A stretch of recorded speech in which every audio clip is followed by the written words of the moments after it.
د قرآن کریم فیصله هم دا او د احادیث مبارکو فیصله هم دا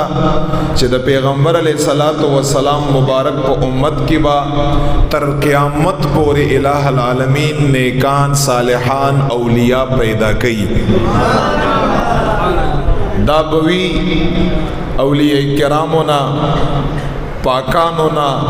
نیکانونا صالحانونا خدای پاک جل جلالہ دا زمکا نخالی گئی اغوی د خاطرہ مونږ او پتا سو باندې بارانو نشي د اغوی د خاطرہ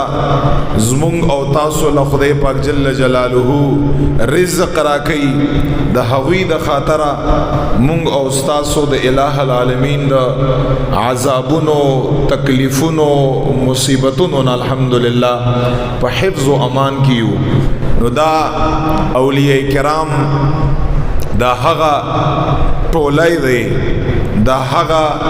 جماعت دی چې د دوی د شان نا د دوی د عظمت نا د دوی د مقام او د مرتبه نا د دوی د کرامت نا چې اهل ایمان اهل اسلام وی په سچ باندې هغه ترنه انکار نشي کړای. ځکه سینکړو تعداد آیاتونه د قرآن کریم د اولیاء په شان باندې گواهی په سینکړو ہزاروں تعداد کی صحیح و سند د حضرت رسول اللہ صلی اللہ علیہ وسلم مبارک احادیث مبارکہ داغوی پشان و عظمت باندې موجود دی. لہذا کڅوک د اولیاء کرامو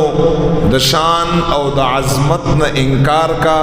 گویا کہ دا د قرآن کریم او صحیح احادیث مبارکوں نه انکار کا. نعوذ باللہ.